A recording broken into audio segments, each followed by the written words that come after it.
The Entrepreneurial Journey podcast. We're talking business and building a culture that's kick-ass. Where we make it happen, grab your seat, let's have a blast. At the Entrepreneurial Journey podcast. Hello and welcome to the Entrepreneurial Journey. Today, I'm delighted to have Clare Downham with me, who is known as the Queen of Calm. So I'm hoping you're all nice and chilled out. And if you're not chilled now, you will be by the end of the podcast. Hello, Clare. How are you? I'm fabulous, thank you. Yeah, no pressure then, Rebecca, to make sure everybody's calm by the end. Fingers crossed then. None whatsoever. So we met 6 years ago? Something like that. Definitely I was saying to my fiance this morning, definitely pre-COVID. Yes. And that's a while ago now, isn't it? Blimey. It is. Yeah. I think it was a couple of years before, and we were both up for an award. I think with was it Forward Ladies? Yeah, so I was part of the supporting team of Forward Ladies. I was the regional director for Yorkshire, and I think you were up for it. So I was one of the people helping to coordinate the awards ceremony, and you were there. So that's how we met. That's what you were doing. Okay. And I remember us having a chat, and I think, had you just trained as a hypnotherapist or would? So, yeah, I think at that point I was probably in the process of contemplating a transition from hypnotherapy to coaching. Yeah. But that took quite an interesting turn after we met. Oh, did it? Yes, it did. It did. Do tell, Clare. Do tell. Well, I suppose I did some training with a company called the Coaching Masters, who unfortunately now has the leader of that company now has a documentary on Netflix. It's something about being some kind of it's got an unpleasant title about him being just a not very nice person. Oh no. he's made the documentary, so who knows what that's about. Anyway, I did this kind of very basic coaching training with them, with the Coaching Masters, which was all right. But then just as I'd signed up for their NLP training, and just as I was doing that, this was early 2020, a friend of mine put a post on Facebook talking about how he wanted some people to practice his coaching on, and he'd been training with Michael Neal. He'd done Super Coach Academy. Yeah, wonderful program. So I was in the thick of how do I fix Clare at that point, because that had been my, I left education due to burnout. I had a year when I didn't work. I was really poorly, and I was just very focused on me and what was wrong with me a lot of the time. And I'd been on this path of self-development and self-fixing more, really. Yeah. And so when he put this post, I was like, oh, yeah, this could be the thing. I'll be fixed. Peter will fix me. And I went along, and I can't really tell you what he said during the session. I just remember him at one point drawing a stick man with a very busy head, busy swirls above its head, like, showing that busyness of thought. But something landed in that session, in the few sessions that I had with him, and the transformation began. And I really dove quite deeply into the principles, the 3 principles, which is what underpins Michael Neal's work and my friend Peter Sally's work. Over the following few months, so remember we're talking about the beginning of 2020 now. Funny old time, wasn't it? Yeah, funny old time. By the time March came along, and my hypnotherapy business just overnight was gone, because it was in person, so it was gone. But almost that felt like a gift, because I'd seen such a transformation in myself just from having a bit of coaching and just listening to a lot of 3 principles content over that 3 months. The transformation was just nothing like all that trying hard to fix myself had never achieved what I was seeing through this 3 principles exploration. So when my hypnotherapy business went, I kind of said, thank you very much, coronavirus, you can have it. And then just really refocused my attention on deepening my own understanding of it, and beginning to work with people, but also then I did a training course with a couple called Jules and Rudy Kennard from Innate Evolution. Right. I mean, my fiance did it together because he was furloughed by then, which was Right. lovely. We got to kind of really deepen our grounding together, which has been very impactful for us in our relationship. That's good. And I've been helping people see it more and more ever since. That's amazing. For those people that don't know, I've come across 3 principles. Michael Neal used to work with Dr. Richard Bandler and Paul McKenna. So his grounding is NLP, and I've read Supercoach and I've listened to some of Michael's stuff, and it is good. But for those people who don't know what 3 principles are, can you explain? And also, I don't suppose you have a volume button on your keyboard because you're a bit quiet. I can turn up my mic. Is that a little bit better? That's better. I can just speak a little bit. I am quite quiet these days, which is just quite funny because I used to be such a loud person. So yeah, is that a bit better? Yeah, that's better. Yeah, Brilliant. So good, what are the good. 3 Ps?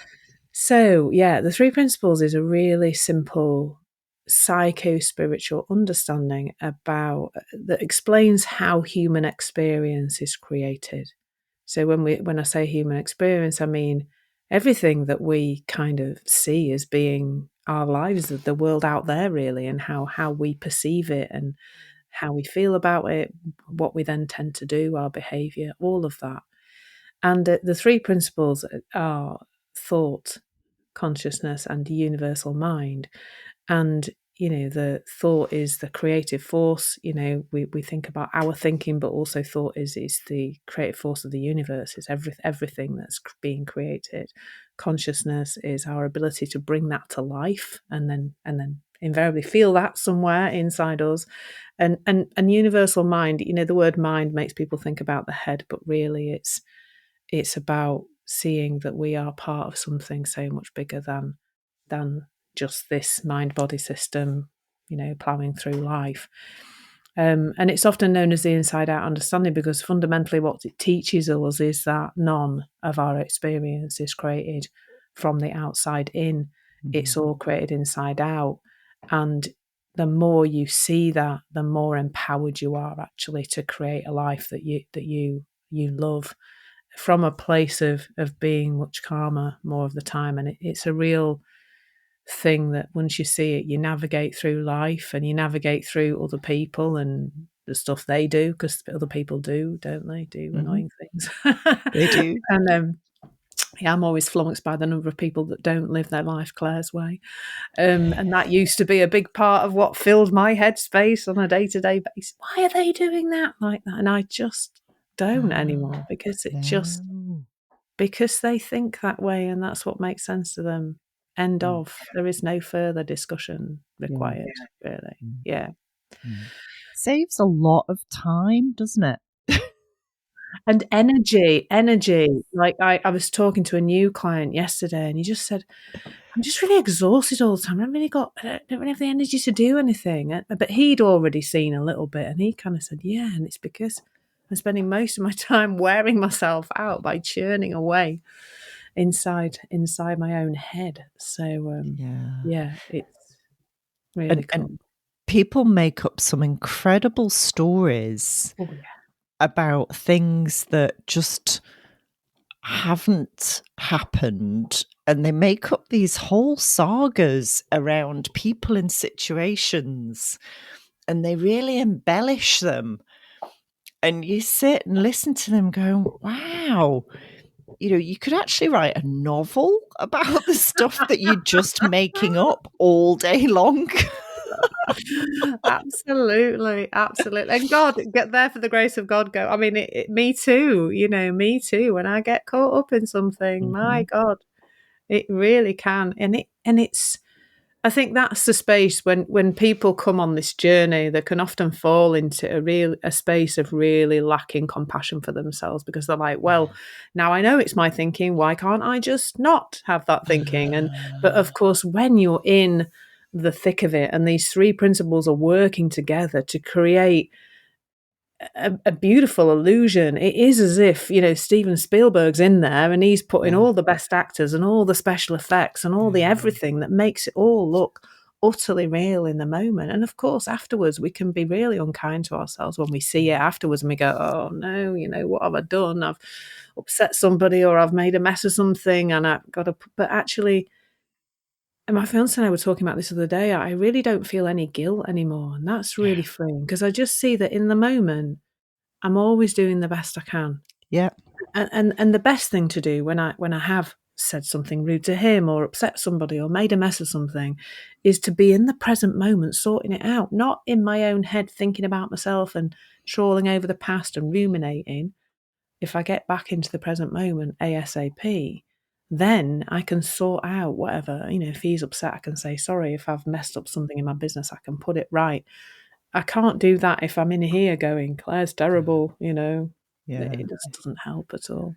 So true. So when you see that transformation in your clients, the image that I've got now, Claire, is almost like somebody stepping out of their own head, and there'll be a moment, and everybody will be different, where you can see that stepping out, and that realization that they don't have to live with this tangle of nonsense going on in their heads.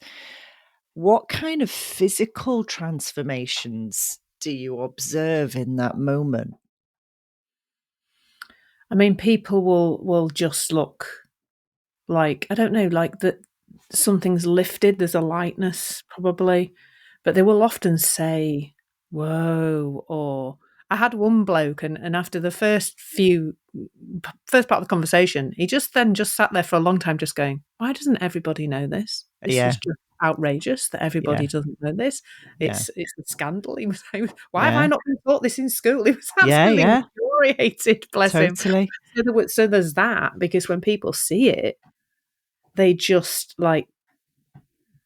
can't believe that they didn't know it before, a lot of the time. So there's definitely, but then beyond that, in the moment, there's movement in people's lives, because like you said, like we were saying before, if you're in here all the time, in your headspace all the time, you've no time to be in the world going, right, well, what's my next step? Because that's all we ever really need. It's very easy to get caught up in the future and 5-year plans, which I really can't be doing with any of that stuff. But actually, right now, what's the next thing that makes sense from a place of calm?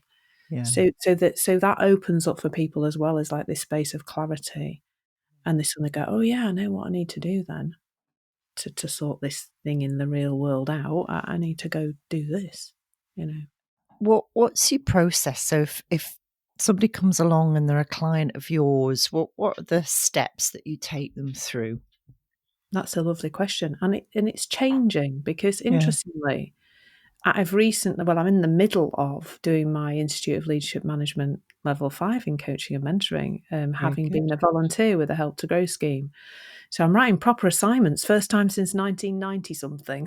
So that's a bit mind blowing, but so the process is changing. It's very interesting to see it changing, in that I am looking to these kind of coaching models a bit more, and looking at different ways of approaching it, and keeping kind of grow, and it's not necessarily in its order or form, but keeping those kind of 4 things in that. So that's interesting. But generally, people come to start with, they just come for a conversation. They come for a conversation. They raise an issue. Or I reach out to them because I've noticed they've raised something's going on for them. They come for initial conversation. We talk about what's going on for them, and I offer some initial guidance. And then sometimes after that, I'll want to check in with them again, maybe a couple of weeks later, not on me, because I'm seeing there could be something, but it often ends up being more that people invite me to work with them, rather than necessarily needing to go through that whole sales call thing that coaches often get stuck with. And for me, it's serving, as Steve Chandler would talk about a lot, and Ankus James, the coach that I follow quite a bit. It's we know it's the service.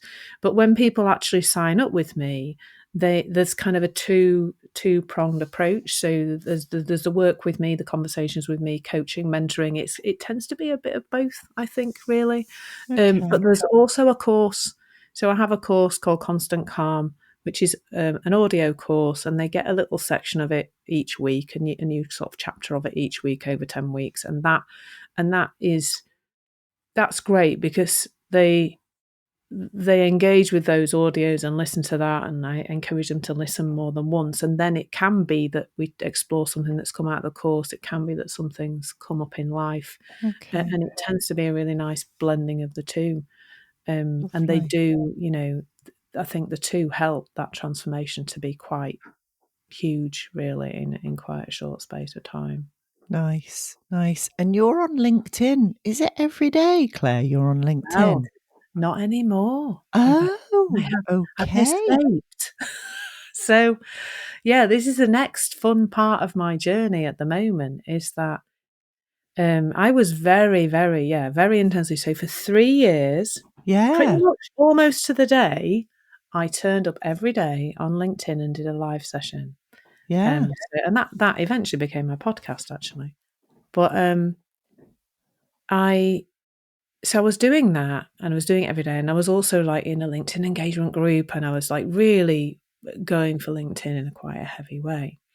And then I had a teaching profile on Insight Timer for quite some time, Right. and I and in April, I don't know, it just like stuff just comes to mind. I just thought, I'm going to really try and find out, because I was getting this. I had a lot of free content on there that was, because Insight Timer is like at 2 levels. There's a paid level and there's a free level, and I had a lot of free content, but I was getting like $20 a month bits of passive income here and there, which was nice, but it was, relatively insignificant. And I just thought, can I be using this better? I've heard people talk about them making quite a lot of money on there and serving quite extensively, and what can I do? So I then started to really explore a bit more. I connected with a couple of people who seem to be experts, but nice, in a nice way. There's not a lot of people who are, so it's Yeah. quite cool, because you're not being, you've not got every LinkedIn trainer on the planet trying to tell you how to build your coaching business. There's none of that noise around social Yeah. media. So I started creating courses and doing live sessions, and sharing little bits and pieces of the 3 principles. So my 11th course goes live on Friday. So I've made Wow. 11 courses in April. And the joy of it is I don't really have to promote them. I mean, I sometimes send them out to my list and things like that, but I don't really have to promote them. Right. Insight Timer does that for me. And of course, it's a container full of my ideal clients. So it's perfect. They already know that there's something going on, and they want some help, because that's why they're on the app in the first place.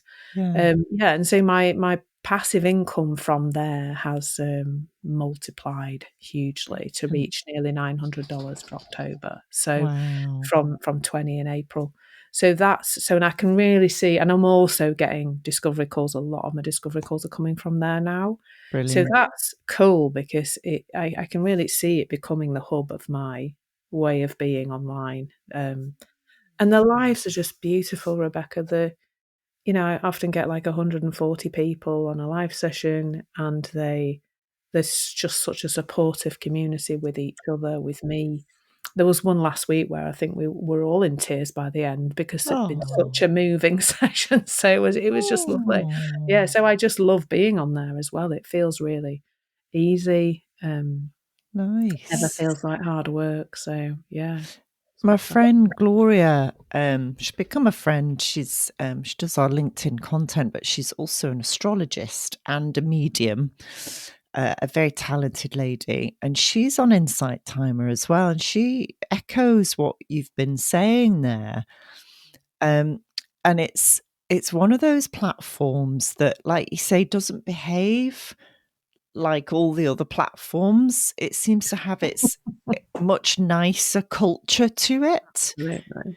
And I wonder, is it still privately owned, or who do you know who owns So, it? Or well, the CEO put a post on LinkedIn probably about a month ago, saying that he was very proud to say that he'd paid his teacher X million pounds and how he wanted to 10 times that over the next few years, because that's the it always seems a very morally well-grounded platform Right. to me. So, for example, if you're as somebody dealing with the kind of back office of it, if I reach out for help, they are just lovely, the support Right. team. Even if you do something naughty, like you're not supposed to share, excuse me, you're not supposed to share too much stuff off the platform.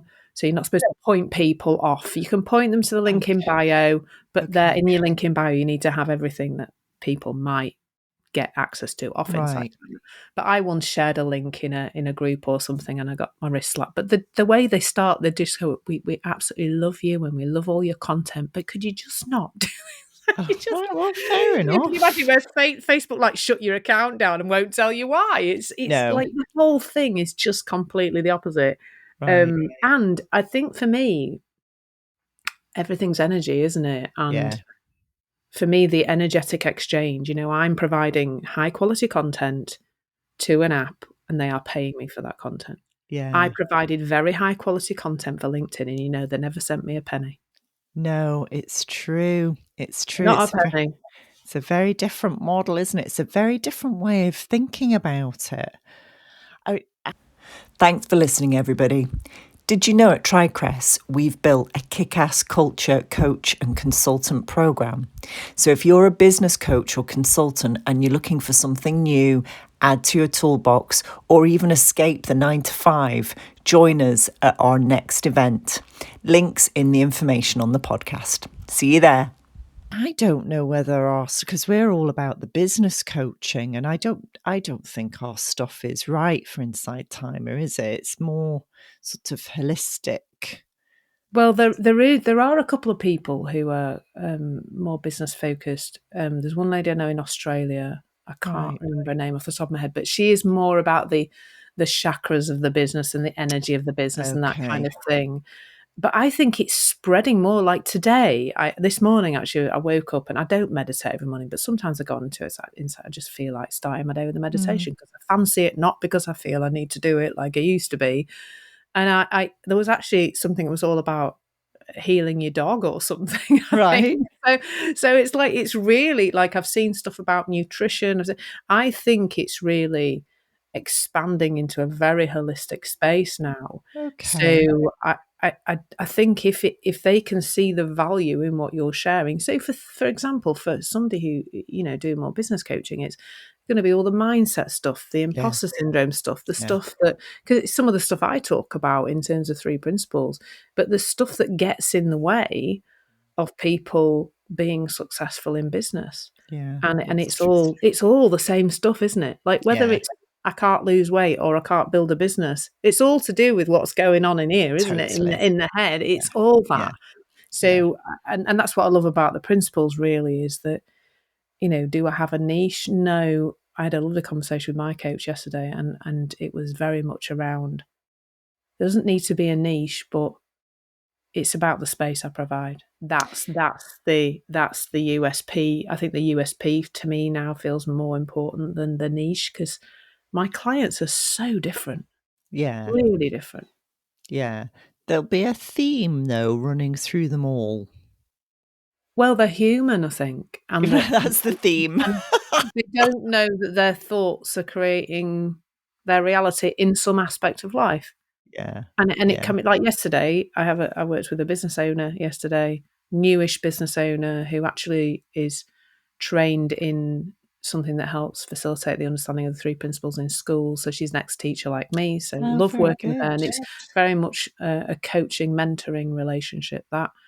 And then a gentleman who's really struggling with mental illness, he's been poorly for quite a while with the depression and stuff, but has already seen, like as I was talking to him, he's obviously already started to see some of this without knowing he's seen it. Because it's truth, people like it just fall into it sometimes without Yeah. knowing anything about the 3 principles.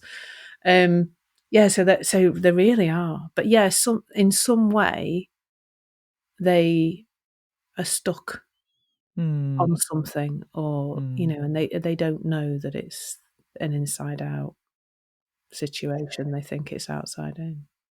It would save the NHS huge amounts of money. There would be no NH. They'd be out of business.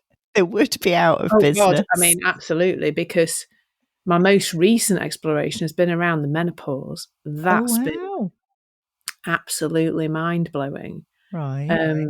Because it's seeing that it's not just our stories that we personally have gained from our upbringing, etc., but to see that I feel like the menopause story has been like this snowball rolling down a hill, and it's just getting bigger and more away from truth, and more away from us as women of this age group trusting that our bodies have got this.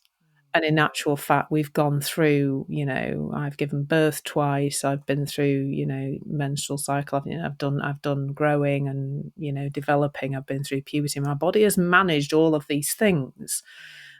Even my body eventually, when I got away from all the medication and rubbish, my body healed from adrenal burnout. So why would my body not be able to handle the menopause? We can't handle it as women because we're being told all these stories that we can't handle it, and it's some kind of disease, and women didn't have it in the past, and just the stuff that's made up around it is just unbelievably bad. And we've many women now are suffering as a result of this, and it's blown my mind. This it's a 3 principles based course about the menopause, and blew my mind completely. So that's really interesting and quite controversial. Oh, yes. The truth often is. In that, many, which is absolutely fine. I remember watching Germaine Greer decades ago, 30 years ago, when I was a student. I went to see her talk, and she talked in similar language to that, in that, women's bodies can deal with it, and actually the medication is a thing that's interfering with the natural processes, which totally, as a young woman, was like, yeah, okay. And then as a perimenopausal woman, I just wanted to stab everybody and was really depressed. So there's two sides to that, and that's with me, having all the training that I've got in NLP and like advanced awareness of, the unconscious processes and things like that. And yet my hormones were just all over the show. So how have you dealt with, because everybody's perimenopause and menopause is very, very different. It's really different. How have you found the 3 Ps have helped you with that fluctuation? Brilliant question.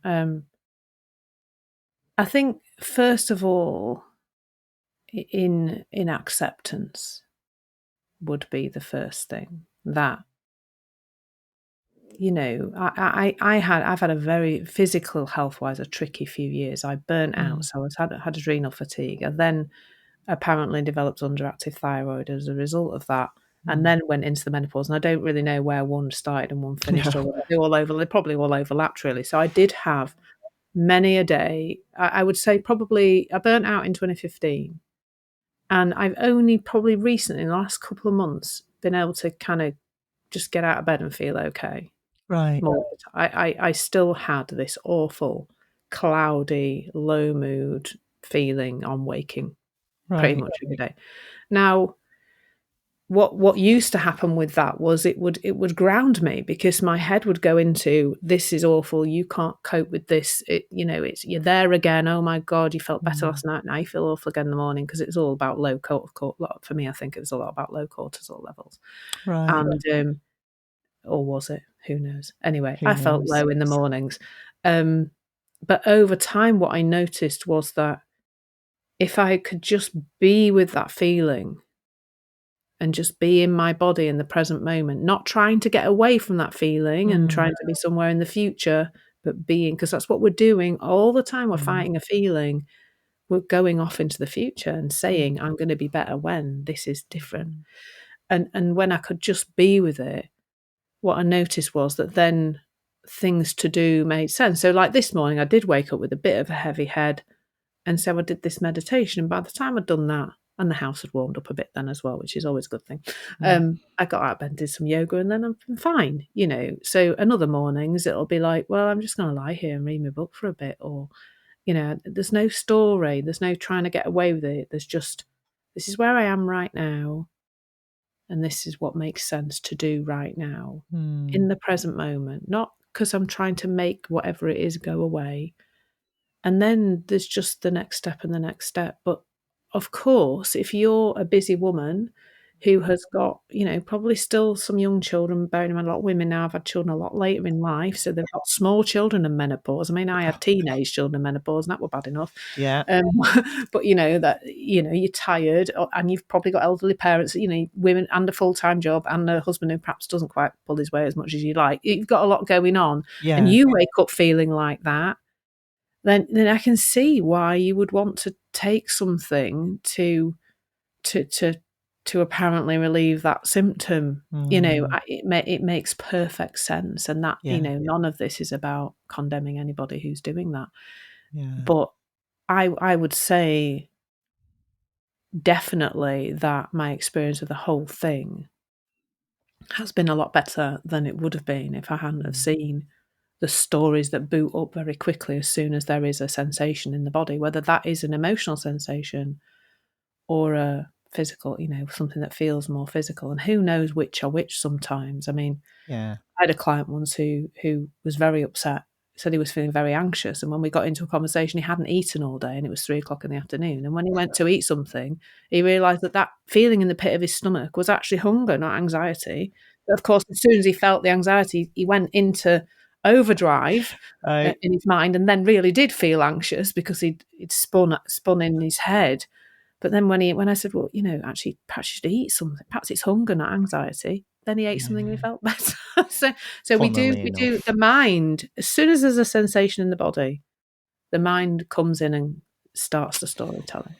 So you've said quite a few things there, Claire, that are really interesting, and they all hark back to the disconnect from our natural rhythms.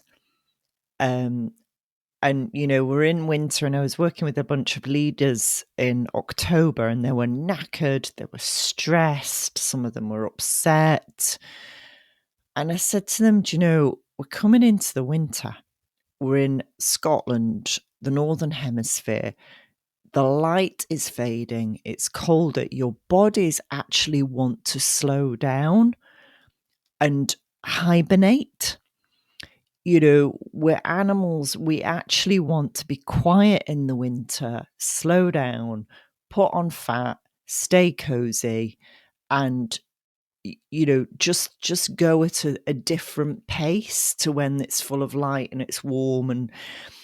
But our modern world does not account for that at all. So I totally get what you're saying about the menopause, and I agree with you in that if we were able to connect with our natural rhythms and we had the space and time to do that, I think you're right. I don't think we would need as much medication, if any. But that's not the lives we lead, is it? That's like you say, there's all these pressures and we're pulled in so many different directions. And as women, we are the primary caregivers. It's a fact. There are exceptions, obviously. How do you then manage that mood and the fact that you do want to just curl up under the duvet, but you can't? It's hard, isn't it? Absolutely. But I do think that the entire thing, what you're talking about, life being this way, that is created by the outside in misunderstanding anyway. Because why are we pushing ourselves so hard? Yeah. Why are we hustling? Why are we chasing this, well, when I've got this much income, or I've had this promotion, or when I've got this, that, and the other, I'll feel okay. When my kids have got the perfect Christmas, I'll feel okay. When my Christmas looks like that fabricated picture on Instagram, I'll feel okay. Like it's seeing that the story of the outside in pervades all of our society and is the only cause of human suffering. The only cause that like when you really go into the inside out, you just go, oh my goodness, the reason why people at the other side of the globe are blowing each other up and whatever else they're doing is because of this outside in misunderstanding. All of it, the all the mental illness, all the physical illness, all of it. Why do people eat unhealthily? Well, because they think that food makes them feel better. Why do people smoke? Because in the moment that seems to make them feel better. It's all the same misunderstanding, which is why I'm so passionate about teaching it, because it could literally change the world beyond any of our imaginations right now. It's beyond imagination. I think it's just so wonderful to even contemplate what would happen if everybody really saw this. Because we wouldn't be chasing anymore. We wouldn't be pushing ourselves. We wouldn't be stressed out. Our lives would become much simpler. And we'd find places for joy that were much simpler than they seem to have to be so complicated now. Definitely. I have a question I usually ask Claire. I almost daren't ask it. Oh, how exciting. I'm going to ask it anyway. Where are you taking your business? Where's it heading? Well, interestingly, I do have in my coaching session yesterday, I was really exploring that for the next, the next step, really. Yeah. So definitely to continue what I'm doing on Insight Timer, because I can really see that will over time become something that is providing me with clients and passive income, which at the end of the day, as a coach, is there anything else you want other than clients and passive income? Totally. That's it. Really. That's it. I think one of the other things that I see is some scope for some kind of group thing. And that's not quite formed itself yet, but there's definitely some sense of some kind of membership or some kind of space that I could hold for people who really want to explore this, but perhaps haven't got the money to work with me on a more expensive level or a higher level kind of thing. So that always interests me. But I've really seen my strategy on Insight Timer is around creating courses. So I've created 3 courses this month already, and to keep doing that, because I can see it's really funny, because I've been like, when people say, look at your analytics on Instagram, and you go, oh no, I don't want to do that. It's so horrible.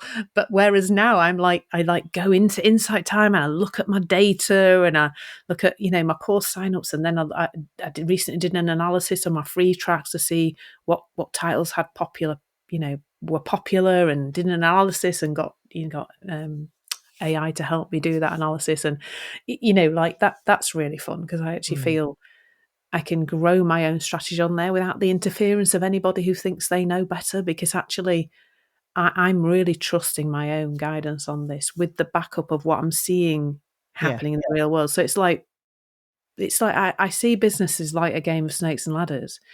You roll the dice and then you move, and you might suddenly shoot up a ladder and go, oh, that was exciting. And then sometimes you roll the dice and you go down a snake, and sometimes you're just going along one step at a time. But you have to roll the dice, and you have to get that feedback from the universe. And when you get that feedback, you then go, okay, actually that I'm going to carry on that way, or no, hang on a minute, that's not working. And the other thing I'm exploring is more teaching, maybe sort of a kind of workshop type thing that I can share, and looking more and more off social media marketing around more global search stuff and things like that. So as well as Insight Time, it's going to probably be more of that kind of global search stuff, because I'm just about done with Insight, with social media, just about done with it. Just about done. Well, there is one last question, but before I ask that question, may I pinch your snakes and ladders analogy for business? Because that's the best one I've ever heard. Oh God, I actually pinched it from Michael Neal, so you're welcome. Fine. Thank We'll you. share it. Thank you, Yeah. Michael. Although he Right. calls it shoots and ladders, of course, because Oh, in America they're not snakes, they're shoots, apparently. Oh, are they? Right. Okay. Yeah, it's called shoots and ladders in America. Did not know that. No. And if your business had a personality or a character, either who would it be or how would you describe it, Claire? Oh, I think just sat by the sea, me and another person sat by the sea, just chatting and chewing over the meaning of life, really. I feel it as a picture like that, really. Lovely. Just very peaceful and bit of a breeze blowing, bit of sun. Nice. Yeah, just very calm. Nice. Lovely. That is perfect from the Queen of Calm, Claire. I wish you all the best. I'm glad I've caught up with you before you disappear off LinkedIn. I will have a look at Insight Timer because it's, again, like you said, the universe people keep talking to me about it. And when people keep talking to you about stuff, you're like, ooh, there's a message there. I shall explore it. So thank you very much for that. And keep spreading the good stuff. It's really nice to see and hear you doing that, and that you're in a great place. It's wonderful. Thank you.